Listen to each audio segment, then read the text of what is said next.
Hi, everyone. Hope you're having an amazing Tuesday. I'm saying hello, Carlos and Ricardo Salguero from Marketer Brothers, Marketer Bros for short. We have a special treat for you today, and we're going to interview someone that has become really close to us, more close to my brother than me until I get to meet you, and I'm sure we're going to have a ball. Jonathan Lopez. I still don't know who's Ricardo. Who's Ricardo? He calls me Pablo. Yeah, everybody knows him by Pablo. Ricardo, the whole family knows him by Ricardo. You know him by Pablo, so it doesn't matter, right? For all intents and purposes, like Ricardo. we have another brother, right? So it's all good. We're gonna interview Jonathan Lopez, fondly known as the Excuse Destroyer. Ricky, you have known him for a little bit. Why don't you introduce him? Sure. I actually I'll introduce him by starting on a little anecdote that how I met this guy. So I'm into Spartan racing and OCR and obstacle course racing, for those who don't know what it is, and endurance events. And endurance events. And I would follow him on Instagram because this guy, if you look at his Lopez OEW Instagram, he actually does things like climbing a rope with one hand. Have you noticed that one of them is missing? So and he flips a tire. He does some crazy stuff. It's crazy stuff. So you would follow him. I don't know who he really was, but I would follow him. And I signed up for this 60-hour event, this 60-hour race called the Spartan. And it was my second one, and it was in Vermont. So I'm in Vermont doing keep in mind, this is an event where you have to set up your gear in advance. You have to buy all kinds of different stuff. You have to show up there, and all is all this gear list that you need to have. That it's in Vermont, and that it's going to last at least 60 hours with no sleep. That's all right? You got to bring your own food, everything. So I'm sitting in my second one, ready to go in this Clear River Inn, which is a little motel outside of Joe DeSena's farm in Pittsfield, Vermont. And all of a sudden, it's 11 p.m. and I'm helping my friends from Mexico actually read the maps and show them how to use a compass and everything. And this guy shows up in his truck, driving from Florida, mind you, right? He shows up and he gets out. And to see if he will find a room. He doesn't have a reservation. He has nothing. He comes out with Amanda Sullivan, which, hey, Mandy, she's awesome. It's another adaptive athlete, and Arthur, another adaptive athlete, and they come out. And I see Lopez actually, first of all, not having a room, coming out and unloading sealed Amazon boxes from his truck. So all his gear is literally just Amazon boxes that he's going to start preparing. Keep in mind, this race starts at 5 a.m. and it's 11 p.m. So I just look at these guys and I'm like, do you guys want to stay in my room? So they ended up saying yes. They basically the room had two double beds. So in one bed, Amanda slept in one bed. In the other bed, it was me and Zoe. Zoe is Jonathan's service dog. She's awesome. She's actually right here. And Jonathan and Arthur I don't think they slept at all, just opening these Amazon boxes and getting ready for the race. So that was my initial encounter with Jonathan. And then we did this race together and everything. So and now I'll let him just say who he is and everything. But basically that was my first encounter with Jonathan. And since then, it's been a whirlwind. I've learned so much perspective, and I've had the time of my life. I feel like I've known him for 10 years. It's just maybe he because of him, I've aged 10 years, and of all the crazy stuff he's made me do. But I'm here. I'm happy, and you just tell us who you are. I'm gonna continue with your story. All right, bro. So. Because I know that you guys are trying to talk to entrepreneurs and how to start businesses and whatever. And I'm going to tell you, yes, prepare yourself. But if you're going to wait until you're ready, you're never going to start. Yeah. that is the main thing. I've seen so many people that just focus so much on the training and they're being ready for something that they just, their mind is somewhere else. Like, decide to do something, I'm just going to fucking do it. That's it. For that event, that actually happened. I was in New York. I didn't have to take the drive all the way from Florida. I was in New York running tuxedo, and finally taught Amanda into doing it, and we just rolled to Vermont. Well, actually, one thing I want to say about taught Amanda into doing it. So Lopez is famous because he Lopez's people. So Lopez's people. There's even a patch that says you got Lopez. And so getting Lopez is he told Amanda. Amanda to this day says this that he wants to take her on a nice walk in the woods in Vermont. So he brings her to this event, 60-hour no sleep event, where Amanda has to carry logs and she's in crutches. And but yes, so that's what he does. But yeah, go ahead, man. Yeah, go like ahead. opposite people. That's not true. Just because we said the last time, just cut through the bullshit. Like, want to talk me out of telling you to do something, convince me that you really can. So that's why you always says the excuse destroyer. Yep. Just cut through the bullshit. But like back at the stuff, I mean, like, so many people just spend their times getting ready for something, or even worse, having an exit plan. You know Cortez, right? What's his first name? One of the conquistadors. Yeah. I forget His first name, but like Cortez is like one of the most. I mean, he was a savage. He was truly one of the most savage people. Like, you know, when he arrived to the Americas, the first thing that he did is he burned all the ships. You know? Yeah. Yep. And that is the thing, like, man. Like, stop preparing, starting. Like, once you have an exit plan, you always gonna have an excuse, or you know, like you're gonna have that alibi of why cannot continue doing this. You know, like the way I see it, like, you know, I mean, something else that he was flipping out is I don't bring food to most of these events. I don't bring food. Like, they have a packing list when people pack 10,000, 12,000 calories to like go through these. The way I see it is that, like, I'm probably the best teammate you ever had. At the same time, once we're competing. That's a whole different thing. People are gonna drop out. So why am I carrying food when I know, you know, it's kind of like you seen the tactics for the Chinese army. They have 3 waves of infantry carrying rifles and ammo. The waves following that, they only carry ammo because they know there's gonna be dead people in front of them. So they grab the rifles and they continue forward. Makes sense. Yeah. Waste of resources, man. I'm not buying food. I'm not carrying it. Like, you know what? The extra effort at the beginning, I carry less weight and I wait for the dead people to arrive and I just take their supplies. Yep. And food along the way. Hey, Jonathan, let's give people a little perspective here. Tell us a little bit about your story, about, you know, where you grew up, your service time, and just a little bit of that. Because, you know, when you did that in Spanish, at least to me, man, it changes people's view of, you know, your story, where you come from, your struggle, and the things you've overcome along the way. So I was born in St. Petersburg, Florida, but I grew up in Venezuela. I went there when I was 5 years old. I came back at 16. As I told you before, I grew up with my grandmother. It's something that to this day, who I am is because of all her teachings. You know, like, it's taking me a lifetime to understand all the lessons, but it's pretty cool.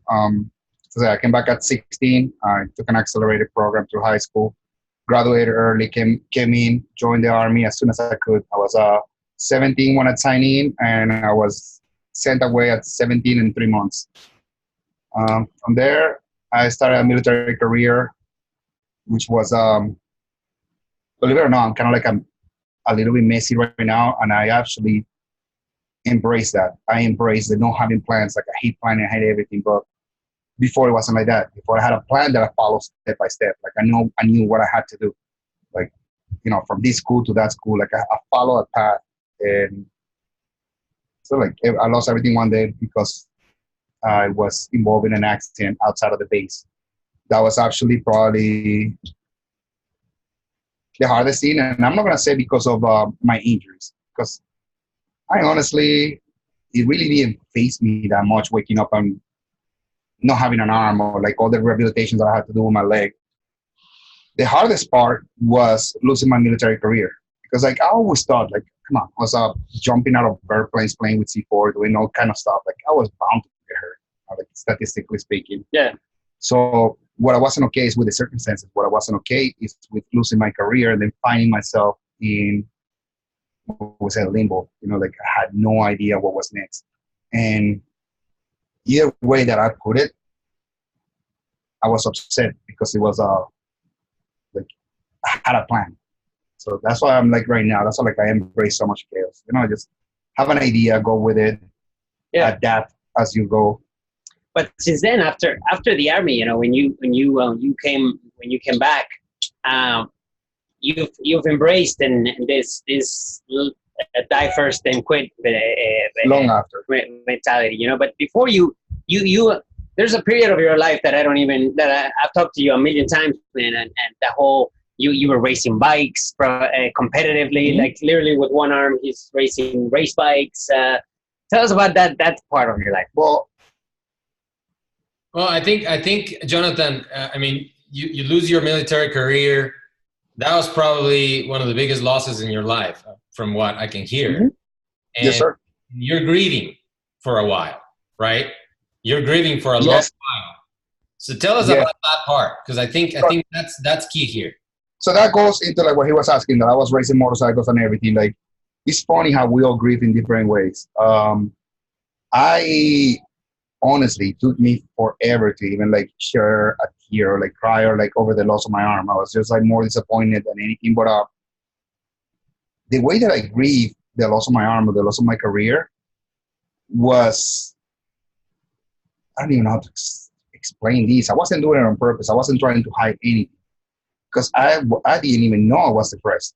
Like, I lived for a long time. Like, I was actually talking to a friend the other day, telling her that people used to say, like, dude, I want to be like you. You just don't give a fuck about anything. And yes, that was me. Like, I was the guy, like, honestly, like, I didn't let that face me. It wouldn't show. I continued to race motorcycles. And believe it or not, like, before I was kind of like just a bike rider. After I lost my arm, I actually raced professionally for 3 years because I was coming into turns in Daytona at 170 miles per hour, 6 inches from the wall, because I did not give a shit. And I didn't know. Like, it took me actually after a long period to realize that time, my grieving was just being cool, just showing no vulnerability to anything or just letting anything face me. And that was the worst era, that you have to really find something to care for. And that's when everything came in. And when my kids came into the picture, I want a bike. I honestly want to buy another motorcycle like today. I don't do it because I have 2 little ones that I care for. And I know if something happens, you know the consequences. So like living in that way, or like, like, yeah. Now you fuck, like it is probably the worst thing. And I look back at those days and it's pretty sad. I mean, like, anyone that you talk to that knew me from that era would never know that I was depressed, because they were like, I want to be like you. You don't let nothing face you. You don't let none of that. Like lost all feelings. But that's almost like a shield. Like you're. Yeah, it was pretty messed up inside. But. Yeah. Yeah, and you also mentioned that you had a pretty strong addiction to painkillers, right? Yes, sir. And when you say the word addiction, it was, and I didn't know, which was like, listen, so like I have my kids, and I knew, we all know. I mean, like nowadays, more people are more aware of the side effects and everything that comes with the opiates. Like, well, at the beginning, they were giving me those things like Tic Tacs. Like, might as well. I think I got them in a pest dispenser. I'm dead serious. Wow. Yeah. And but like I didn't know about addiction. I didn't know about anything. This is like I grew up with my grandmother, pretty old school. Like, like to this day, like if you were ever to attempt to touch anything, like I feel like her chancla is gonna come flying from around the corner and hit me in the back of the head. So I was never like into like experimenting with drugs or anything. So part of my rehabilitation is I had a lot of injuries with my leg, so I went very heavy into narcotics, just to like ease the pain, get back on my feet, get moving. And I never took anything from the street. I mean, I did, but never took anything for the first couple of years. And I was just following what was prescribed to me. One day, my kids are born, like, and I'm talking about like they're like 2 on 1, and I'm kind of like out of shape, trying to like play with them in the yard. And I'm like, you know what, I gotta get back at, like I want to be here 15 years from now. I want to play football with them. I want to see them off from high school. So I know these pills are gonna end up killing me, so let me put them to the side. At this point, everything was still fine. When I decided to stop taking the medication and I saw how addicted I was to it, was an awakening. I was like, what the hell just happened? Now, on top of everything, I'm addicted to some pill.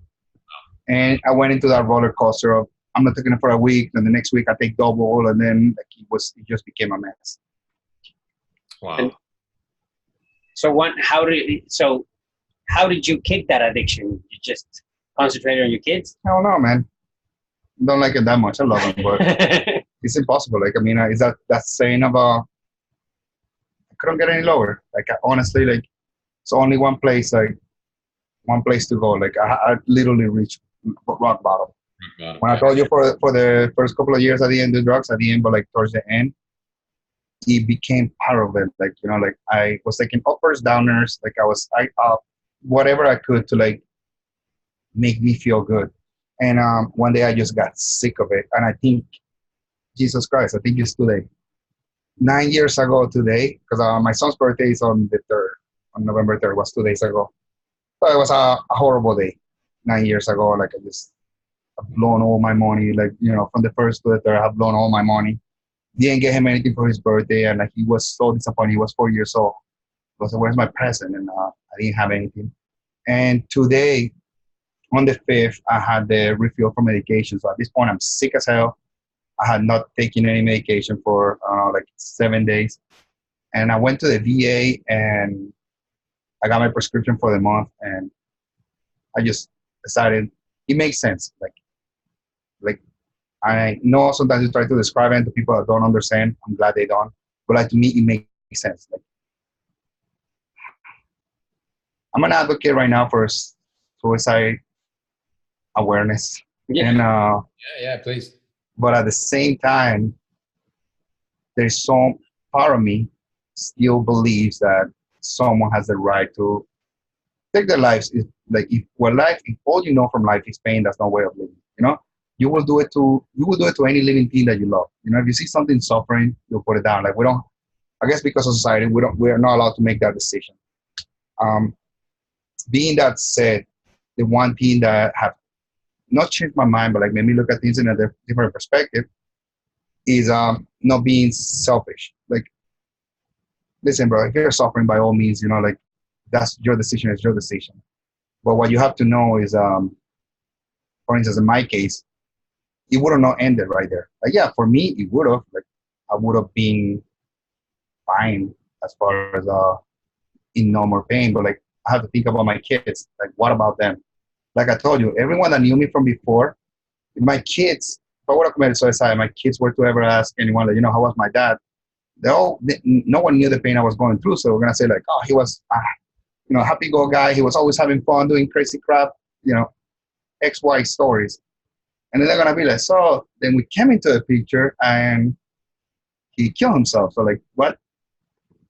I was saying, like, kind of shit is that to like leave a kid with? So. Yeah, you're right. It's a selfish act. It's very selfish. I think some people might have the right. You just have to think, what are you willing? What are you willing to leave your family with? Yeah, you're just transferring all that pain, and sometimes even more to the people you leave behind. Yeah.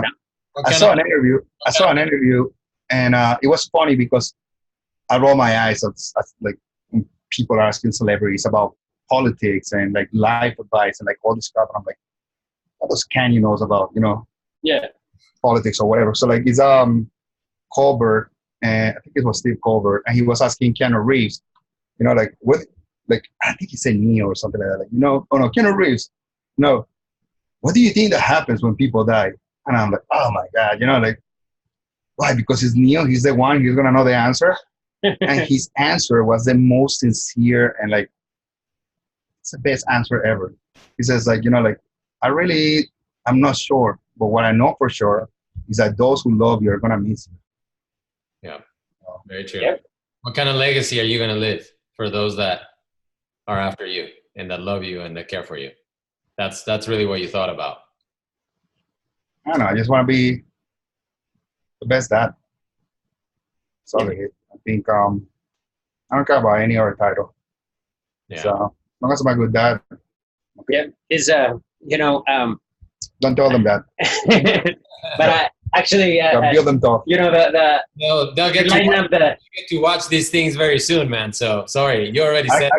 I keep them humble. Like honestly, like this is my new home, my RV, and I got like 2 paintings of my dog in the wall and no pictures of the kids.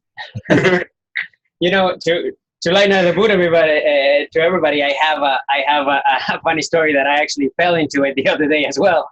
So Johnny's now his kids are his priority. We're gonna talk about what his latest project is with his kids, and his kids are amazing. I have met I don't think I've ever met kids that have so much confidence on themselves and the willingness to overcome their obstacles and somebody that is kids that truly admire their father, but he also admires his kids.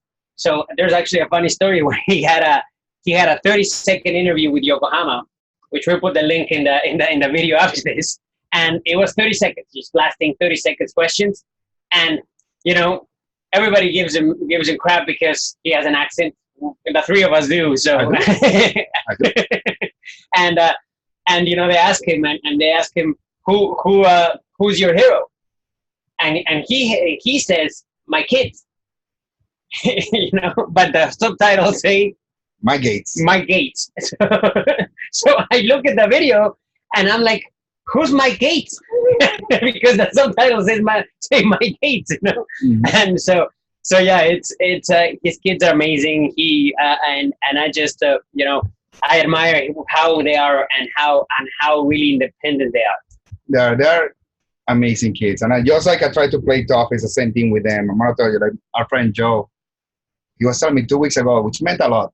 Yeah. I forgot what it was. We were talking about whatever. And he said, bro, it's like, whatever you do, don't stop. Like, you got to see when you're not around and somebody talks about you or like they talk about you, how the world light up. They won't tell me to my face and I'm fine. Like, we're in front of each other and like, we just treat each other like crap all day. Yeah. Tough love. Yeah, but they admire you, man. So with that said,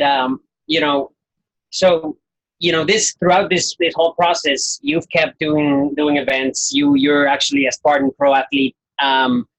There's you work with Operation Enduring Warrior, which it's a foundation I also volunteer for, and basically you turn yourself into a light for a lot of people to create inspiration. You might not think so, but you are constantly inspiring people, and so through Operation Enduring Warrior, tell us a little bit, just a little bit of that, and a little bit of how that also becomes you with your kids. Because one of the amazing parts for me is like you travel all over the country, and you're everywhere. You're in every race. I'm not in every race, but most races. But the most amazing part is that just because you want to always be with your kids and always be with them, you're driving freaking thousands of miles at a time without sleep, just so that your kids can come with you and participate in these events. And you're doing it to be with your kids, but also to empower other veterans, motivate them. So tell us a little bit about that new life that you've built for yourself. With OAW, so I met these guys about 4 years ago, 4.5 years ago. And at the beginning, I didn't know who they were. Like I saw a few videos of them on social media or YouTube, like see badass dudes wearing gas masks. And honestly, I mean, that is their biggest handicap as well. Like they are silent professionals. So when you see them, it's like, holy crap, like you guys are badass. Like just doing this race or whatever in full gear and a gas mask.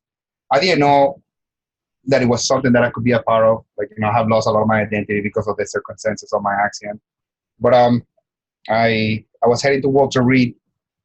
I was heading to New York for Christmas and starting with the kids. So I told them, let's stop at Walter Reed. That is there is a military combined medical center. Like, you know, anyone that is injured in the military ends up over there, or I mean, if they're severely injured.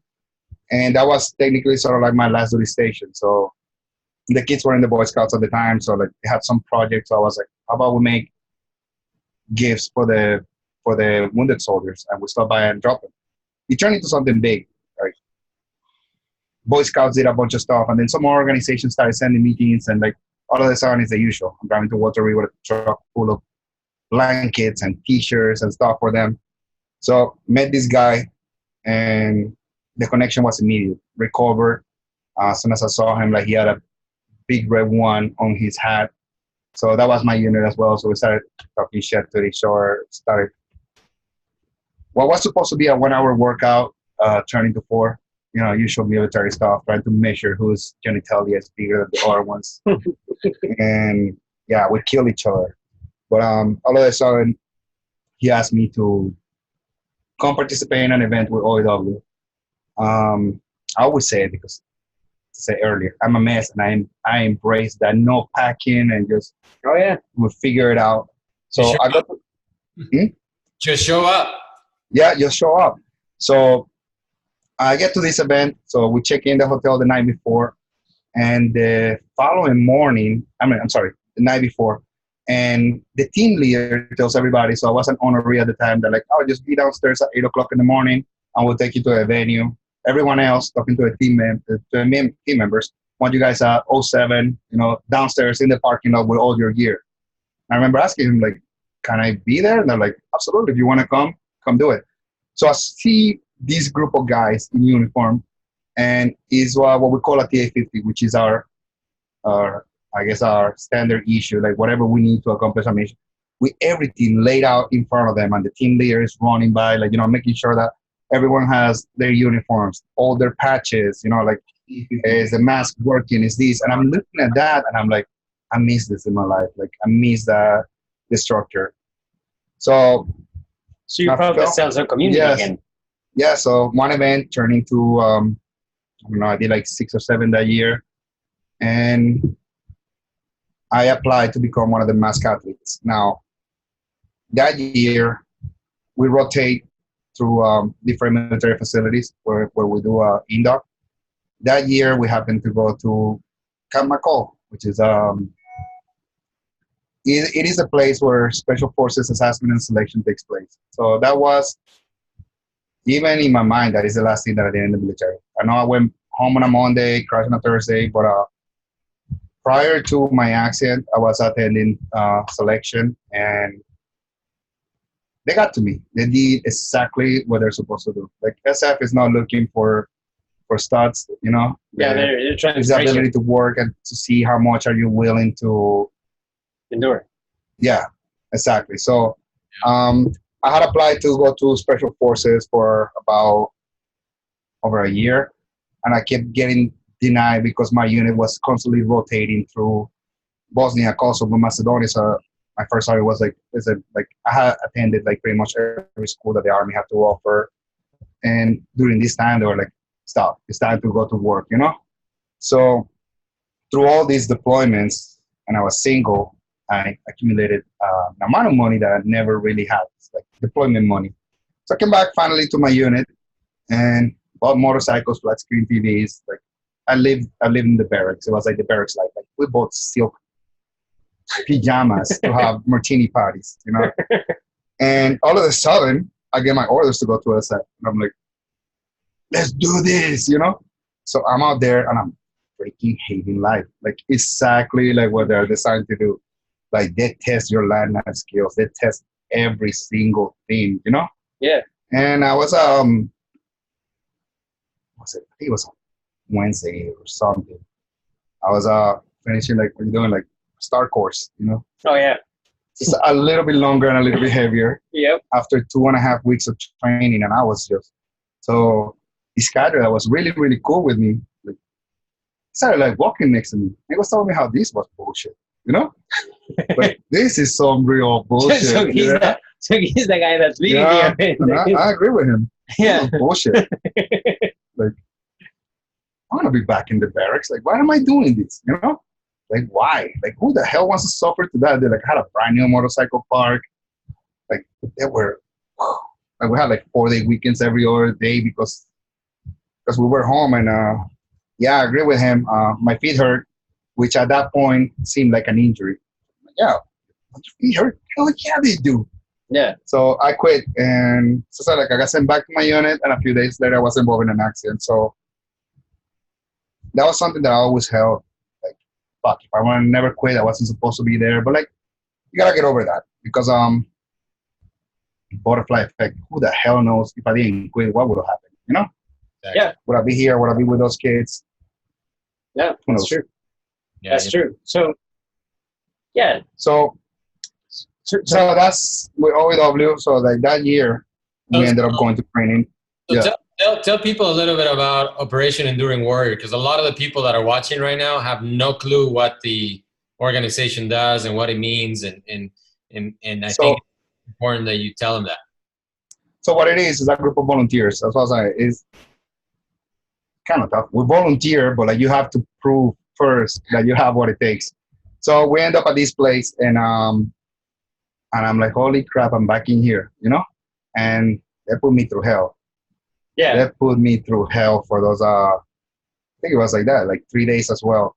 And I remember at that point, so like I'm back, I kept my call, and this time I'm not 23 years old, running 6-minute miles, you know, like I am actually like broken or whatever, and I'm like, there's no freaking way I'm quitting anything in here, you know? I became one of the mask athletes, and what it is for OEW, it's an organization. It's formed with active duty military or retirees, as well as right now we have law enforcement, and we're working into first responders as well. We bring the suck to you if you don't have enough on your life. So like put it in other ways, like we challenge, I want to say veterans, but we challenge, veterans, law enforcement. People have gone through really bad things in their life to continue forward, to seek adversity, to test themselves, and at the same time to test us. I think they're helping. Many times they're helping us more than that we're helping them. And when I say to test us, it's like it's important for them to know that there are people out there who still give a crap. Yeah, to put it into perspective, just my quick experience with Operation Enduring Warrior, I didn't know what it was. All these Spartan races, I saw these guys in full military gear with helmets and masks, the mask that looks just like this. And I don't know if you have one around, but it's just masks like this. And they're running, they're walking the course, but they're taking people through that are amazing. I mean, I had the honor to do the Dallas Beast last weekend, and Dallas a Spartan Beast. For those who don't know, it's a 60-mile obstacle course race through thick and thin mud. It was cold, and it is tough already for fully able people, And what Operation Enduring Warrior does is they pick honorees. Honorees are people that are going to that they believe in they actually, like Johnny was saying, these honorees are people that are taking them that are actually have accepted this challenge. They have accepted this challenge that is we're gonna go through this through thick and thin.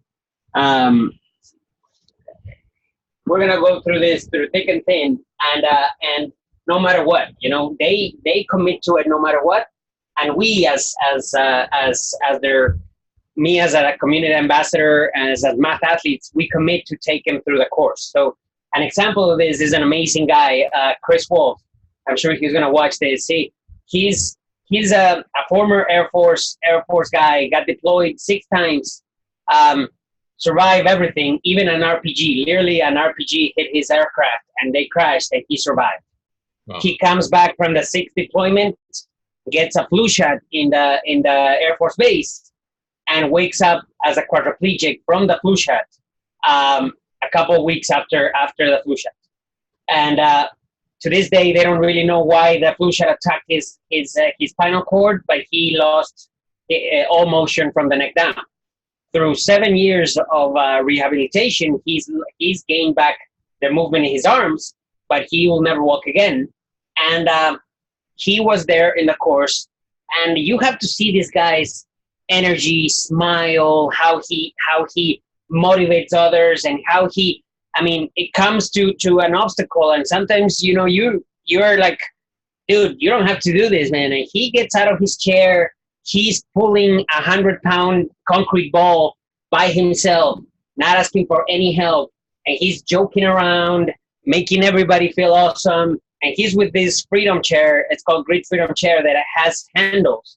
I'll post a couple videos here, and he's inspiring us. Like I said, he's giving us more than we're giving him, you know. And like this, we had four amazing honorees, and we'll tell you more about them later. But it's just the feeling of being able to for them to have the honor to run with us and to challenge ourselves. And these guys with the masks, no matter what, it can be 120 degrees, it can be 50 miles. They're wearing this mask and they're not taking it off for anything. They cannot eat.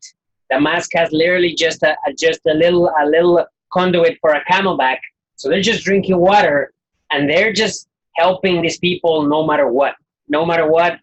And these people are doing the obstacles no matter what. So it took us 9 hours to do 16 miles, to give you some perspective. We got there at nighttime. And again, my life has been enriched in the past year in an amazing way, just to being around him and around Operation Enduring Warrior. That's awesome. I can't wait to run with you guys very soon. Yeah, man. Dallas Beast, man. Dallas Beast, December 7th. You gotta commit. Dallas. You gotta Florida. Sorry, yeah. Florida Beast, December 7th. We're doing this, so that's definitely gonna happen. So just moving along to not make this crazy long. I want to talk about your latest project, man. Your latest project, because to me is literally the dream. You know, my wife will never agree to this. She will kill me if I ever even bring it up. But basically, one day you just went out and bought an RV and took your kids out of school, and now you're homeschooling them. And so tell us why you did that, and what's your plan moving forward. I want to be with them, and I know like that's the one thing that you can never buy back is time. So like right now, I want to say the privilege, or I'm lucky enough that regardless of the circumstances of how I got here, I have the time. I am lucky enough to be doing all these events around amazing people. And yes, we travel all over the country. So as much as I can, I drag them with me. They constantly spend endless nights on the weekend, you know, just to attend these. But this is not a project that honestly, like, I'm doing these because I can. And if I can do it and I don't, I feel like there is something that I'm going to regret. I went to visit a friend, which is also the current president for the organization, and he's an active duty soldier. He's a sergeant major. I went to visit him during the day after Christmas to deliver one of the puppies from Zoe, and he told me something. I mean, it wasn't meant to be inspirational. It wasn't meant for anything like that. All he said was, you know, like, it's going to be years until your kids can understand how lucky they are, you know, because they're always with me and they're always being exposed to all these. And I was like, you know what, you're right. So, like, I'm trying to say, like, it's not a project. This is like the least that I can do. Like, if I had the opportunity to take my kids around the country and, you know, like, expose them to, like, so much positive stuff, like, if not what? Leave them home with a TV so they can see a country that is, like, supposedly ripping itself apart, when that's not true. Like, I'm gonna tell you that that's not my reality, at least. Like, I go out and I see the most amazing people. I go out, guess what? We work with a lot of police officers, and guess how many times they have abused me? None. Yeah. You know? Like, it's just, I'm taking care of giving the best opportunity that if I don't do these, I guarantee you, like, listen, if I do it or I don't do it, if I do good or if I do bad, this is temporary. Like in a few years, they're gonna be out of here, and I'm always gonna be sitting down like, wow, I could have provided them with this and that, and I didn't. Yeah, if not now, when? You know, I mean, that's and yeah, like you're saying, I mean, that it's if we will actually turn off the TV, turn off social media, and actually go talk to our neighbors and go talk to the people around us, mm-hmm. we're gonna realize that humans are a lot nicer than their that media turns out to it tells us they are, you know. Yeah. And the human spirit is amazing, and what you can overcome is amazing. So just exposing your kids to that is cool. The world that you choose to be around. And I'm gonna say, like, I the first marathon I ever ran was New York City, and I lived in New York for twice, once for like 3 years, another one for about 2. And each one of those years, don't ask me what was I doing the day of the marathon, because I have no idea. But I wasn't out there cheering for strangers. That I can tell you. And same city, I go back and I'm running. So we start in Staten Island, run over the Verrazano Bridge, and as soon as I enter Brooklyn, it's like you see the whole community like welcoming you and like, go get it. I'm like, go get what? What am I getting? You know? But like it's like just thousands, you know, millions of people out there in the streets, and then like you come into into Queens, you know, then you cross over to the Bronx. So like, what I'm trying to say with this is like you can go to the same place, you know, and because of the circumstances, you're gonna live a different experience. Yeah. And I'm able to once again, like that day that my first marathon, it was amazing. Now there was a guy from the organization that stayed with the kids. So as I was running, I have a tracker which tells you where you are. Mine was broken. It said I was running a lot slower. But like it tells you where you're running, and my kids are trying to like figure out the New York City subway system, you know, because I'm like, oh, he's running in this route. Let's go to 120th Street. And then they get to 120, and now they have to learn that the city is divided east and west between, you know, Central Park or not. So they're like, oh my God, he has to go 20 blocks. Let's cross, you know, let's go across the park. So it's a great experience. Yeah, yeah. No, I've seen your kids, like different things we've done, and just, you know, one of the things that come to mind is when we built the park for Tito. Mm-hmm. You know, basically Tito was a mask athlete. His call sign was unbreakable. He actually broke the Guinness record for running 100 miles with a mask. You know, and Tito was amazing. I didn't have the honor to meet him, but I had the honor to actually donate our time and materials to build this park in his honor for other people to be able to train. And it's just I had the honor to meet his parents. Mm-hmm. and just how your kids reacted to that and were there engaged, helping, even getting. I mean, we were in a neighborhood called Paramore, where with the gift team, Brad, I'm sure you're gonna watch this, and there I remember it very clearly, man. Your kids are the only kids that are not from that place, and we get out of the park. I mean, we get out of the cars, and we're all adults. We're all planning to do the park and how we're gonna build this and weld it and everything. And all of a sudden, I hear a commotion with kids screaming and stuff like that, and all these kids, as soon as Lopez's kids got out of his car, they're like, "You want to fight? You want to fight?" And they have like boxing gloves. And his oldest son, Ryan, man, he's like, "All right, let's go." And you know, there's 20 kids, man. Now, any I mean, I would feel intimidated by that stuff, to be honest with you. And and your son, man, he puts the gloves on, man, and he was hurt. I mean, these kids were hurting me. Ryan knows how to fight, man. Yeah, so it was just the confidence, you know, the confidence that he had to simply, you know, not.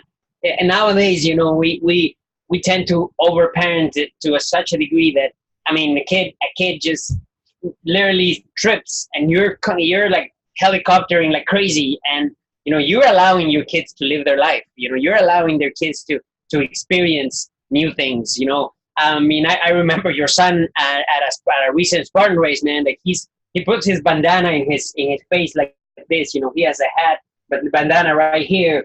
And this kid, man, the race starts, man, and he is flying, Yep. flying, and he's racing to win, man. He is not messing around. He's not complaining. He's racing to win, and I'm sure he's thinking about you when he's doing that. You know.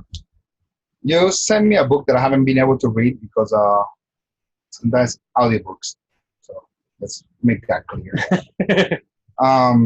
The Voice, and it was called The Pacification of America, right? And I think that is like one of the big things. Just to make it clear, when we went to Orlando, like the kids, we were donating a bunch of stuff, so we bought punching bags and all their MMA equipment, and that's when when the kids saw it, like let's fight. And I'm gonna tell you, like honestly, I don't know how to put this in simple words, but cannot get any simpler. We are pack animals. We are like, as much as we want to like look or act civilized or something, like we are pack animals. Like, like down to like when you see someone from the opposite sex and you're like a bird, like doing the dance, trying to attract peacock. That's where the term comes from. The same thing comes with like alpha males. Like right now, like most of all of my real good friends from a long time ago or so, we have fought at one point or another one. Yeah. It's kind of like dogs, like they don't hate each other. They just once in a while they're gonna attack each other, growl, take a few bites, and let you know, like, hey, this is my playground. Oh, yeah. And you have to allow it. And I think like now that you put it, that experience in Orlando, it was like the same thing. It's like the new guys coming into a neighborhood and they're like, hey, let's test you, and they're like, all right, let's put the gloves. Let's go. Yeah. Let's put the gloves and let's fight. And like, dude, they ended up playing the entire day. Like I remember everybody said, you're not worrying about the kids, they're not about anyone. I'm like, no, man, they're fine. They're with everybody else. Remember, we kept giving them money and they kept going somewhere else. Yep. So he's like, I need to go over there shopping. Because I remember we used to give the kids like $10 and they came back with like, we got 37 ice creams. So I'm like, how did you do that with $10? Like in a little bodega that the ice cream is like 13 cents. Yeah, man. And it was an amazing experience, man. And I just, I've seen your kids with doing things that it's unbelievable. And I think that race where your youngest was racing, he got second, I think, right? Yeah, he did. Yeah, he got second that day. Like, so he's been going competitive the last couple of races because I honestly, this is new for him. I always brought them with me, but now I work with Spartan, and apparently some people have complained about a few things that I do. One of them being bringing the kids into the course, and I've done it a few times. Not just with mine. I didn't want my kids. They got a trifecta when they were 8 years old, 8 and 9. But I brought other kids into a course. I understand it's not doable. I mean, it's not possible because they pay millions of dollars as it is right now for insurance. So if you put kids in there, like it will skyrocket. But I see the Spartan race as a great opportunity for them to like do stuff together. Like how often does your kid tell you, like, can I go climb that 30-foot rope? And you're like, yeah, go, break a leg, Yeah. So like that, it provides an environment where, and that's one thing, like maybe they might do it somewhere else, but like kids are always seeking their parents' approval. So like being able to do it in there is amazing because you see them doing all this stuff and like they'll always turn around to see if you're watching, give them thumbs up, or just pretend that I'm petting the dog. Oh, whatever. I have a super funny story on that you told me the other day, man. So he's getting his kids through a 13-mile beast course, right? I know people that talk about 13 miles and they're like, there's no way I'm going to do 13 miles. And his youngest, he's changed the outlook on his kids in such a way that his youngest, he had 12 miles. They were already 12 miles in, only 1 mile to go. And Spartan loves to bring the race back through the gauntlet to the actual festival, so you smell the food. You smell the turkey legs, all the good stuff, and all of a sudden, his son, he's like, Dad, smelling the food. He's like, I'm done, man. I'm done. And Johnny is like, what do you mean you're done? And he's like, I'm not a stable vet like you, man.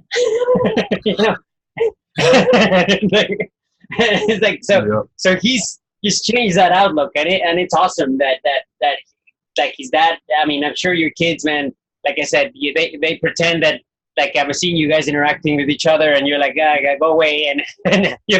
But yeah, I'm sure they're always talking about you and they're always admiring you.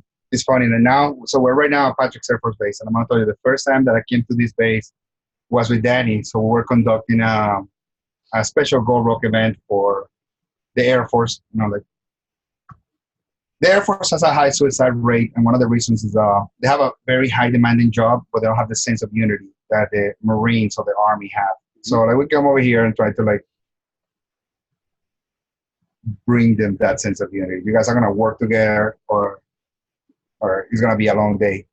So, We're gonna make you. oh yeah. You guys are gonna work together, like you're gonna work together. So, anyways, I showed up, and I'm gonna look for that footage to give to you. Yeah. So like my kids are here. Like I bought them some clothes at the PX, and I was like, you guys are doing the GoPro too. And I had actually just had an accident. I just had a fall, so I was like, I'm not gonna do this with you. This is you guys. But I'm a psychiatrist, and we're taking them to a grinder. So like we go across the street, we take them to the beach. Like literally, this duty station has a two-way street. Okay. Then there is a little sand, and then there's the beach right across. So we have them interlock elbows. Everybody, everybody's in the surf, doing floater kicks. Oh, that's and awesome. Yeah. So I'm like, just I'm happen to be walking a little clumsy, and I happen to kick sand in people's face, And I just told them, the same thing that was taught to me once, like, all you have to do is quit, all you have to do is quit and go home, And like, my kid is like at the end of the line, interlock people. He's like, can I quit and go home? Is that an option? And like, it's funny. Then he goes like, that doesn't apply to you, kid. You don't want to quit and go home with these guys. So. It was so funny because I guess they never heard me say that before. They never heard me. Yeah. All you have to do is quit and go home. He's like, is that an option? Hey man, I really am I'm impressed, and I admire one huge thing about what you're doing right now is that you've become self-aware of what you want to do, and you're taking action to get in your RV, travel places, show your kids experiences, and show them exactly how you are interacting with all these other veterans, all these other events. I mean, the mere fact that they're able to be with you, be homeschooled, and really go to the school of life and go to the school of, in my opinion, perspective. And you're helping them value things that, most kids out there will never even understand. So I think that's amazing. I think, the pursuit of happiness should be always following your passion, following your dreams, at whatever cost that is. And that to me is awesome. So I thank you for sharing that with us, because, hey. I want to wrap something back to the beginning. So when we met and I'm opening boxes or whatever, if I was waiting for the right time to do this, I wouldn't be here. I literally, like the other day, I passed by Pablo's house and to borrow his truck because I gotta tow this vehicle over here. And I think it's the second time I borrow it, because at first I came when I bought it. And then his wife goes finally so he just bought a trailer but doesn't have the truck to pull it yet. Yeah, his truck won't pull it. And Kika, my wife, was asking me so he buys an RV and his truck can't even pull it, it doesn't work. And I'm like, that sounds like Lopez. So just bought the RV. So that I'm here fixing the truck to be able to do it, get another one. You figure it out on the way. Just go burn the fucking ships. You see, you'll figure it out. If I was sitting at home this morning, just waiting for everything to be perfect so I can embark on this, believe me, the kids will leave to high school, to college or whatever it is, before I can get my shit together. So we don't act, especially with our kids, and building a relationship with them, and just while they're young, and then while they're young adults, and then when they're adults, it's so important, and sometimes as parents, we forget that. We're so busy working, we're so busy in our phones, we're so busy doing stuff like that, and then we just don't do it. We just don't do it, and it's just the simple fact that, I'm sure a lot of people that are watching and everything, it's I would never be able to buy an RV and do that. And exactly, his answer is why not? Why not? If you can earn a living, if you can homeschool your kids, which by the way, I believe it's way better than regular school, and every homeschool kid I've ever met is crazy. It's crazy advanced and crazy smart. Why not do it? So I've been trying to tell you about this guy Cortez, and to this moment I cannot even remember his full name or anything, right? Why? Going back into education, this was a conversation that I had with myself, because I'm crazy, and homeschooling. Like half of my childhood, I was punished because I did terrible at some tests. I hated history before. Now I love it. I was a math guy. But I was punished because of some tests that I wouldn't pass that was talking about how the Spaniards came. Like I still like I close my eyes and I see my books from school with these Hernan Cortez with I see the books with the priests, you know, like bringing gifts to the natives and like all the greatness that came from Europe, you know, like I would say these people. So like right now I'm an adult. I've been around. When I say I've been around, it's like I have traveled to many places. Like, you know, you go to Mexico City and you're going to see in the plaza, they built floor of glass. So you get to see the pyramids that were buried below, you know, like you see that these people had amazing cultures, you know, like they were very advanced. They just didn't have the superior firepower and they were nearly brought to extermination, you know. You see it here in the US, you know, like how they were conquered and like they were given Poland and all the stuff. So like my point is, I want to give the kids like, yeah, they have to learn their basic English, math, and all this stuff. And I don't want to teach them history. I want them to investigate history. I want them to ask why. I want them to challenge everything. So that was like my turning point when it came to education. So like I'm really looking forward to, I don't know, do more projects with them. And as we travel, I learn more about the regions and all the stuff. History that really practical history. Yes. You know, my mom describes how her father, my grandfather, would teach him practical geography. Mm-hmm. Like, you know, not geography in a map, like straight up going to the mountains, mm-hmm. climbing. That's the mountain. You know, that is a different map. But like this is what crossing a river looks like. Well, you know, so that's going into I don't know if you're familiar with the Montessori system. But like going to a Montessori system. Montessori system, our educational system is based on memorization. It's based on someone giving you the answers, or like, you know, like you conducting some sort of research, memorizing these and being able to like pretty much repeat it. Yeah. The Montessori system, like if we're gonna teach about fire, you know, like you're gonna first like hands-on, like, you know, like creating it, you know, like seeing what experience, like feeling the, like you engage in every one of your senses. And I think that you learn a lot more. So like geography, like, yes, let's talk about geography. Let's go there. Let's leave it. Yeah. I wish I would have learned that in the Boy Scouts, you know, to make a fire. Yeah, it would have made your life easier. It would have made my life easier. You know, I literally got thrown out of the death race because I couldn't start a fire. So yeah, I wish I would have learned that. No, Johnny, one of the big things I've taken away from this is that, look, a lot of the audience that will watch the recording of this will be business owners, entrepreneurs. And I think, you know, one of the things you've talked about is, you know, you gotta get started before you're ready. And that applies to life, but it also applies, in my opinion, hugely to business.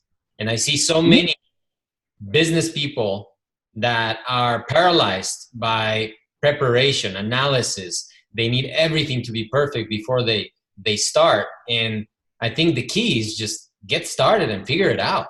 Solve it. Learn from practice. Learning from applying.